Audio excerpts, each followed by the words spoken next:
I'm Dave Huxley. I'm the author of Nasty Tales, Sex, Drug, Rock and Roll and Violence in the British Underground comic.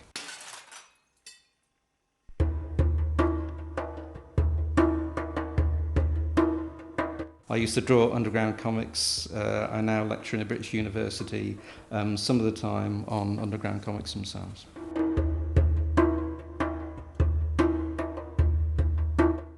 Although the book is called Sex, Drugs and Rock and Roll, there isn't an awful lot of rock and roll in it. It's strange that the underground of the late 60s, early 70s, although the people who might have read underground comics are very interested in rock and roll, the comics themselves don't deal with it very much. They don't deal with politics an awful lot either. What they deal with is sex and drugs. Those are the two things that the underground, both in America and Britain, were really interested in.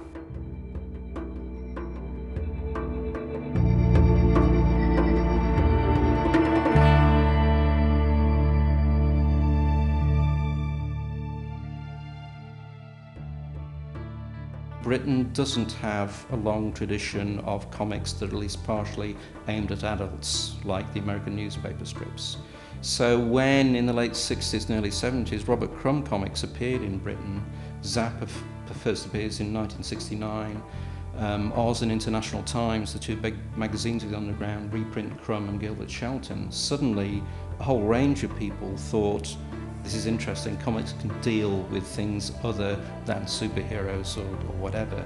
So once Crumb first appears in the late 60s and early 70s, you get a whole range of British underground comic artists who start producing comics that are serious, that are confessional, that are sexual, and it's really Crumb in particular who starts that revolution. One of the great problems the British underground comics had was censorship.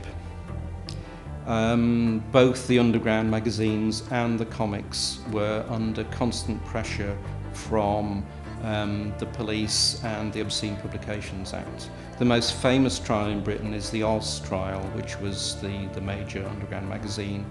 That was found guilty. The three main publishers were sent to prison. Their heads were shaved. In the end, they didn't serve any prison sentence, but things got very nasty in the early 70s.